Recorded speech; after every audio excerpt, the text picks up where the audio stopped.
દેખાય છે અરે સમજાતું નથી હે સમજાતું નથી આ રંગીન દુનિયામાં રંગ બદલતું રહેવું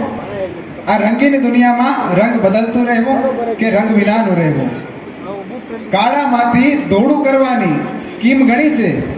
કાળામાંથી ધોળું કરવાની ડ્રીમ માટે સ્કીમ ઘણી છે અને કાળાના ધોળા કરવા માટેની પણ સ્કીમ ઘણી છે અને છેલ્લો શેર જે મને ખૂબ ગમે છે માટે કહેવાનું મન થાય કે કાળો રંગ ચડ્યો કાળાને ધોળું કરવામાં ગયા એમાં બધા રંગ ખોવાઈ ગયા કાળું અને ધોળું કરવામાં ગયા એમાં બધા રંગ ખોવાઈ ગયા મારું ને તારું કરવામાં ગયા એમાં બધા જ રંગ ધોવાઈ ગયા સાહેબ બધા જ રંગ ધોવાઈ ગયા મારું ને તારું કરવા ગયા આજનો મારો વિષય છે સંયુક્ત પરિવાર સંયુક્ત પરિવારની ભાવના ક્યારે જીવતી રહે છે કે જ્યારે માણસનું દિલ મોટું હોય દિલ હંમેશા મોટું રાખવું તો જ સંયુક્ત કુટુંબમાં રહી શકાય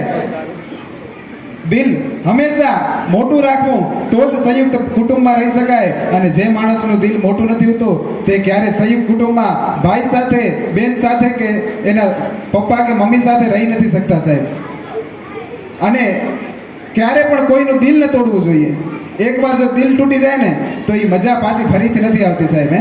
એકવાર દિલ તૂટી જાય તો એ મજા ફરી ક્યારેય નથી આવતી અને એના માટે કોઈ દિલ તૂટેલાનો જો એક શેર કહેવાનું મન થાય તો શું કહેવાય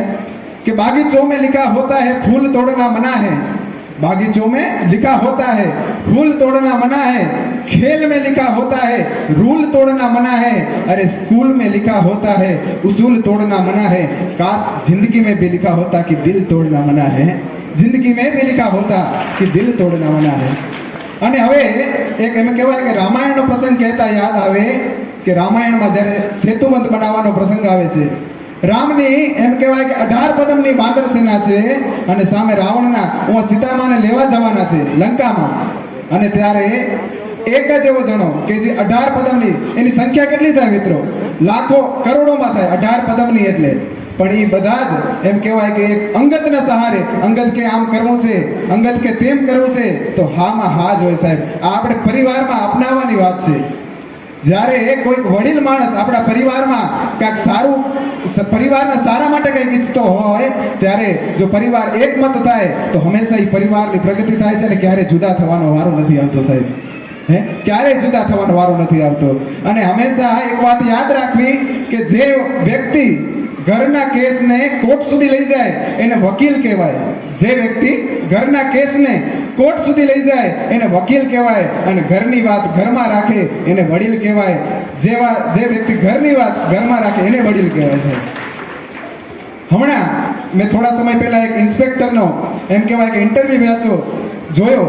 અને ત્યારે ઇન્સ્પેક્ટર શું કહેતા હતા કે જે પરિવાર સંયુક્ત કુટુંબમાં રહે છે ભેગા રહે છે તે પરિવારમાં ક્યારે આત્મહત્યાના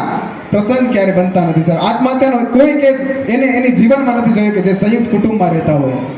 અને એનાથી વધીને એક વાત કરું તો જે આપણા સમાજમાં ખૂબ અત્યારે એમ કહેવાય કે બહુ ખરાબ વસ્તુ કહેવાય પણ દીકરી ભાગવાના જે પ્રસંગ બને છે સાહેબ એક બાપની હાલત શું થાય છે સાહેબ એ પાછા દિલ જોડાતા નથી એક બાપા એમ કહેવાય કે રોજ મંદિરે આવે અને સાધુની સાથે બેસે એના ભાઈબંધ જેવા પણ 5-7 મહિનાથી મંદિરે ના આવ્યા તો સાધુએ પૂછ્યું એને એમ કે કેમ તમે મંદિરે નથી આવતા સાહેબ સત્ય ઘટનાનો પ્રસંગ છે સાંભળજો કેમ તમે મંદિરે આવતા નથી અરે કે શું વાત કરવી કે હું એ કે ગામમાં બીજાને સલાહ દેતો બીજાને કંઈ કહેતો પણ હવે મારા ઘરમાં મારી પોતની દીકરી ભાગી ગઈ કે એ તો થોડા દિવસ હોય હવે થાય તો એમ નહીં પડે કે ભાગી અને પાછી 1 મહિના પછી પાછી આવી ગઈ હવે મારી વેલી શું હવે હું શું કરું એક બાપના દિલને સમજજો બાપ એથી આગળ વધીને કહું તો આ જે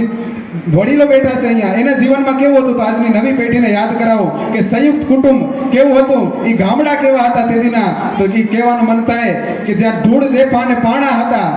ધૂળ દેપા અને પાણા હોય ભીતે ભીતે છાણા હોય તાણા એવા ઘાણા હોય અને મળવા જેવા માણા હોય સાહેબ મળવા જેવા માણા હોય જ્યાં ઉકરડા ને ઓટા હોય પડદના જોટા હોય પડકારા હાકોટા હોય પણ એ માણસ મનના મોટા હોય એની માથે દેશી નડિયા હોય અરે વીઘા એકના ફળિયા હોય બધા હૈયા બળિયા હોય અને કાયમ મોજે દરિયા હોય જ્યાં હમૈયા ફુલેકા હોય તાલ એવા ઢેકા હોય અરે મોભને ભલે ટેકા હોય પણ દિલના ઢેકા હોય પહેલા પણ કીધું કે દિલ જ્યાં મોટું હોય ત્યાં ક્યારેય વિખાવાનો પ્રસંગ જ નહીં આવે એ દિલના ઢેકા હોય જ્યાં હાંકો ને હચકારા હોય જ્યાં ખોખારા ખમકારા હોય જ્યાં ભણકારા ફાંબારા હોય પણ એ ગામડા શહેર કરતા સારા હોય સાહેબ ગામડા શહેર કરતા સારા હોય અસ્તુ